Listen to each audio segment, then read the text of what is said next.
In news from Jamaica, the West Kingston Commission of Inquiry has cleared former Prime Minister Bruce Golding and members of his administration of any attempts to inform then-fugitive Christopher Dudus Coke of his pending extradition request to the United States. The commission ruled that there was no evidence to suggest officials of the former JLP administration tipped off Mr. Coke. More from Tanika Thomas. Among the pivotal questions the West Kingston Commission of Inquiry sought answers for was whether there was any direct or indirect communication between then-fugitive Christopher Dudus Coke and any Jamaican government official or officials during the period between when the request for extradition was first communicated to the government and when Coke was arrested, and if so, by whom.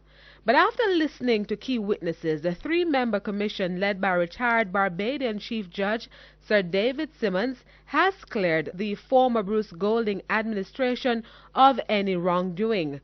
According to the report, based on the evidence adduced, there was no direct communication during the period August 24, 2009 and May 2010 between Christopher Coke and any official of the government.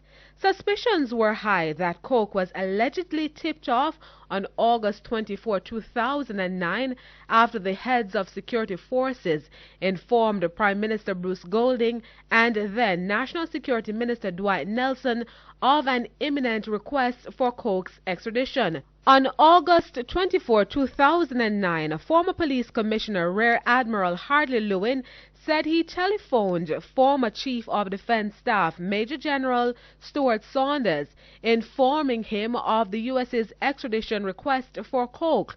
Both men then proceeded to brief Mr. Golding and Security Minister Dwight Nelson.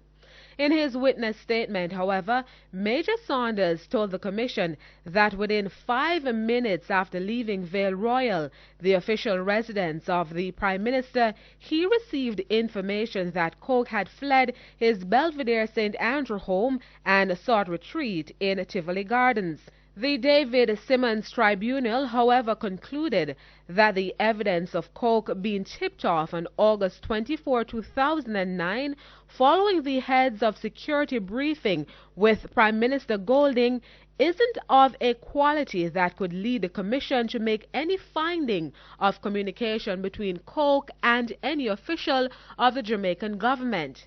As it relates to attempts by former head of the Peace Management Initiative, PMI Bishop Harold Blair, to seek dialogue with Coke in a bid to persuade him to surrender peacefully to the police, the Tivoli Commission of Inquiry ruled that it doubted Bishop Blair's capacity as head of the PMI could be characterized as an official of the government. Pastor Blair met with Coke on May 19 and 22, 2010. He testified to the Commission that he initiated a call to Prime Minister Golding expressing his desire to speak with Coke to mitigate brewing tensions. As such, the Commission argues that Pastor Blair acted on his own initiative. The Commission also mentioned that the decision by former Commissioner of Police Owen Ellington to send messages to Coke by both Bishop Harold Blair and Reverend Al Miller encouraging Coke to surrender and assuring him of safe custody was viewed as an indirect communication between the Commissioner of Police as an official of the government and Coke.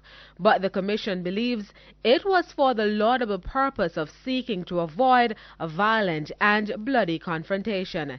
Tanika Thomas reporting for CEEN Caribbean News.